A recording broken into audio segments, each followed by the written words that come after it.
Assalaamu calaykum dhammaan asxaabtu waad salaamantiin meel kasta aad dunida ka joogtaan kusoo dhawaada channelka Xeedartay waa cashirkii tobnaad oo taxana ah oo ku saabsan barnaamijka Sony Facebook 16 casharadaas oo si fiiro uga bixiyay channelkayga waxaa idin soo jeedin doonaa anigoo Xeedar maanta cashirkan waxa uu ku saabsan yahay qaabka aad u sixi lahayd muuqaalka kalarkiisa.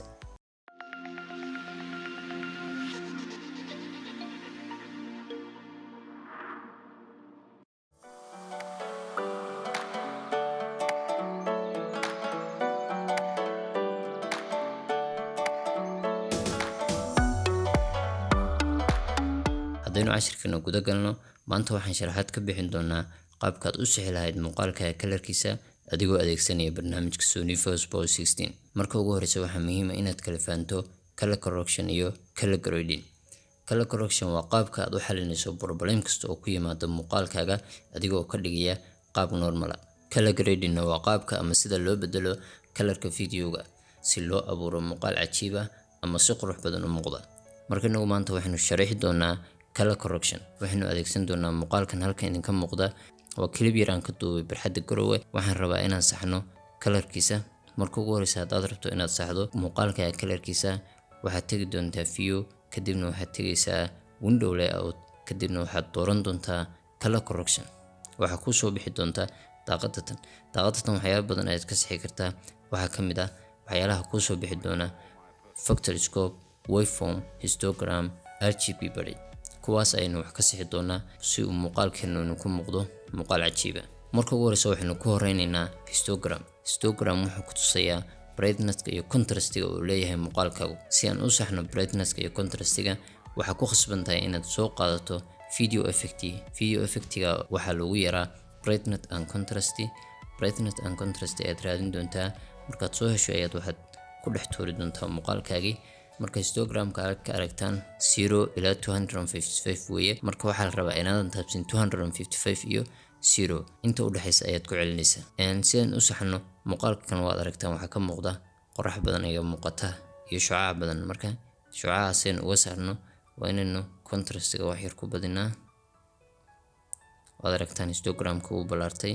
si aad histogramkaaga centerka u geyso waa inaad kan soo wadaa wax yar contrast-ga wax yar yar aad baynu u badinay inta u daa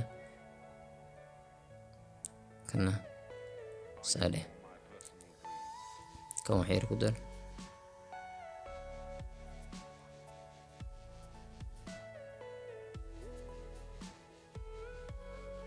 waad aragtaan hadda uu saxan yahay. marka aad saxdo histogramka waxaad ku xijin doontaa RGB brain waa red, green, blue channelski aynu sixi doonaa. marka waxaad ku khasban tahay inaad soo qaadato video effect-gaas oo lagu yeero color corrector. kadibna muuqaalka ayaad ku sii deynaysaa. qaabka kan ayaa ku soo bixi doona. kadibna waxaad dooranaysaa custom-ka. markaad doorato halkan sare aad aragtaan waa highlights-kii, dhexda tuna waa mid-tone-kii, meesha ugu hooseysana waa shadow-gii.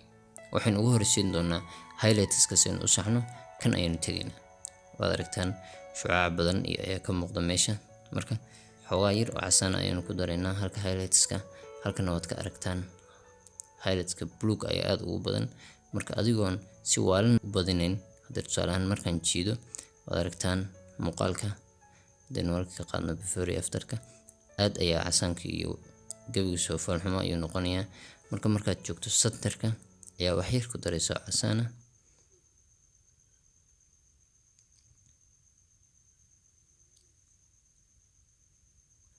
wax yar ayaad ku daraysaa aan la dareemin. sax. markaan mid-tone-ka aan nimaadno waxaa ku badan blue ayaa ugu badan. marka waa inaynu halkan tagnaa blue ayaa ugu badan. marka blue waan saxnaa wax yar ku darnaa aan la dareemin dhag markaanu ka siino shadow-gana casaanka ayaa ugu badan. marka blue waa inaa wax yar ku soo dartaa aad halka keentaa.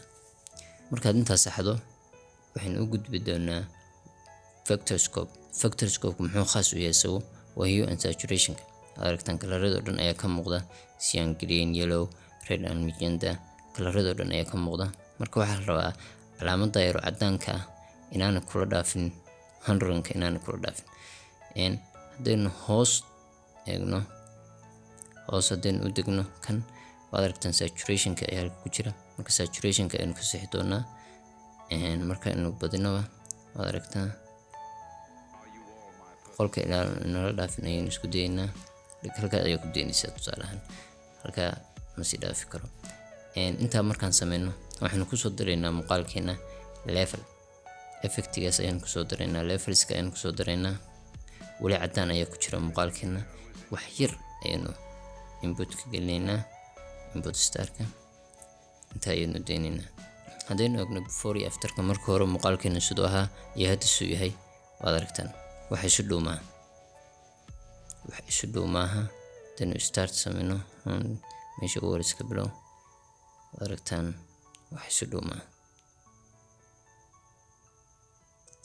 marka qaabka ayaa lagu saxaa muuqaalka kalarkiisa. hadba waxay ku xiran tahay muuqaalka uu propertieska uu leeyahay, adiga ayaa garan kara adigoo adeegsanaya inta tan vector scope, waveform, histogram iyo RGB blade. markaan hadda saddexdaan adeegsaday waveformka iyo histogramka way soo shabahaan, marka histogramka ayaan iskaga filansiiyey. videogan kasoo gudbaynaa waxaynu u gudbaynaa videoga labaad. marka iyaga waan boobsiinayaa si aanu waqtigu inoo ka lumin.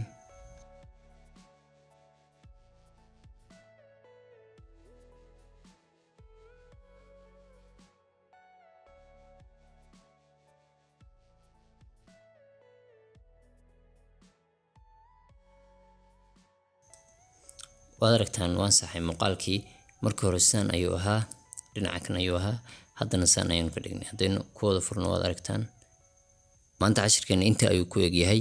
waad ku mahadsantahay daawashada muuqaalkan. waxay noo ballanay muuqaalka xiga insha Allah.